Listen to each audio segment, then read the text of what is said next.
So Turkey would take the lead against the Dutch 10 minutes to go in the first half, but the Netherlands would improve in the second half. 2 quick goals would see them have a 2-1 advantage. They were hanging on in the end, but in the end, the Dutch then setting up that semi-final with England. This was Mario's reaction when the Dutch got their second. Look at it. Yeah.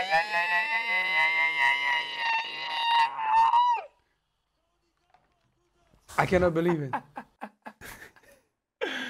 Mario! Very nice, Mario. You go very hard. Dogs in the neighbourhood are running towards you. I thought it was an airplane taking off. No! You know why? Because, you know, like, outside is so quiet, and then when the game was finished, they started lighting up those fireworks in our country. I was like, wow, everybody's on it. Everybody's watching the game. And I'm telling them, please, take your time. We're not at the final yet. Let us get there slowly, because we got a big giant in front of us now. And I know England is knocking on the door. And I said it before, this is the game I wanted. I want Holland to play England. I always enjoyed playing them. Why? Because when you play in that country for so long, and then you're going to face them, oh man, this is the game you want. Mario, we'll talk about the semi-final in a moment. Let's reflect on that victory against Turkey. Obviously, it took maybe Weghorst coming on in the second half to cause that chaos in the Turkish defence. But even when you went 2-1 up, you were still made to sweat. Big save at the end to make sure you went through. Yeah, no, definitely. Like, we had a situation, of course, Van der Ven came on too, and I think he made a hell of a difference, because sometimes I was worried. Why I was worried? Because, you know, look, we've been in situations where it was very crucial, and sometimes we got tested, and I always say that. It's almost like we turn up later on. When the fight is on, we become boys. And today was one of those things where I saw the Dutch boys really stepping up and going for it and being strong and tough about it. You know, like, even Van Dijk got questioned sometimes, you understand, in situation, because Yilmaz was one of the most dangerous players for Turkey. But he was also being tested, and you could see they were picking up yellow cards. And normally they would let it go and let it slide, but they were just going after it. And I felt like, you know, at the back, and then of course the Vrij and Van Dijk, they were struggling in the beginning, but then you see him scoring the goal, and then we go back, and then the battle is on. Sometimes you play games, right? And I'm sure the guy's been there, and you're under pressure, but something tells you, I can win this one. And I have to be honest, when I was watching it, I maybe didn't have that feeling, but I mean, I have played games, and Frank, I've played enough games with you where I was like, oh my God, please. And we played against, you know, Stevie's team, and we won, for example, a big game was Chelsea-Liverpool. I did not think we were going to beat them, but you just have that belief. And I think this was Holland went through. Yeah. The belief was there. It was a much improved Holland, certainly in the second half. It was a great game, albeit you said it was going to be awful. The only games that have been awful are France and England. Turkey were excellent in the first half. They go in the lead, and then they inexplicably start to drop and let the Netherlands control the game. And then you always felt that the Netherlands were going to score, and once they scored one, they were going to score two. But as soon as they got the second, then the Netherlands just dropped deep and let Turkey have the ball back, and let Turkey just make chance after chance after chance. And it's funny in football that, you know, psychologically, you just start to defend your own goal. You protect what you have rather than go, you know what, let's go and get the third and put this game to bed while we're on top. They suddenly start going, no, we'll make a substitution, and we'll start to drop, and we'll start to drop. So the game in the end was on a knife edge right to the last couple of minutes. And Turkey in the last 10 minutes were excellent again, but they just didn't show enough. It's as if they just ran out of steam a little bit. They just played in patches. You know, the crowd got behind them, they played, they scored, and then once they went back to 2-1 behind, the crowd got behind them again, and they had a really good goal. But Turkey have been excellent, but I think the best team won. I think it's very interesting to see how it works. And you were talking about the psychological aspect of the game, where the Netherlands, where they believed they could win, and they believed when they were 1-0 done. When they equalized, and when they scored the second goal, they weren't believing anymore. They were hoping. They weren't believing anymore. They were scared. They started to get scared, to get that Turkey could get back. And that's unbelievable to see how all human beings can pretend that they know what it is, but they still have doubts. And it's exactly what you see throughout a game, the fear, the hopes, the belief of a human being. That was exactly what we saw during that game. The Dutch had no ideas in the first half, did they?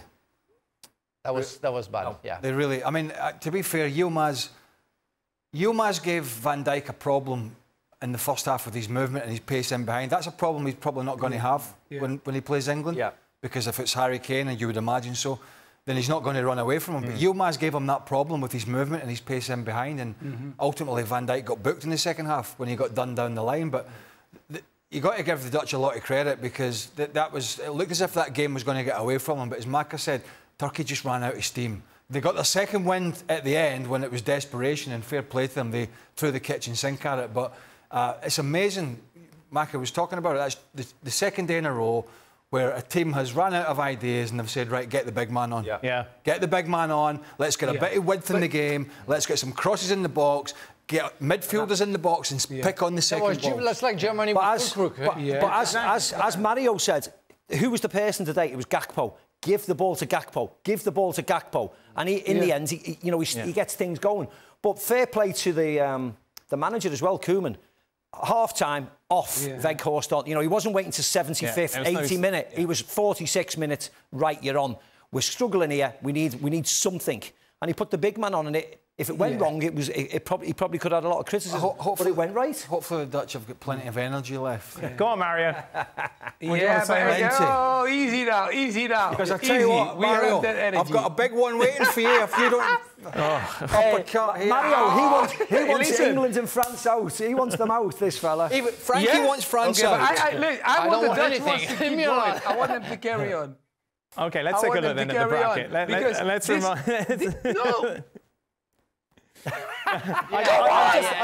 teeing it up. I promise, Mario. I'm teeing it up. Ready? Here it comes. Let's take a look at the bracket then.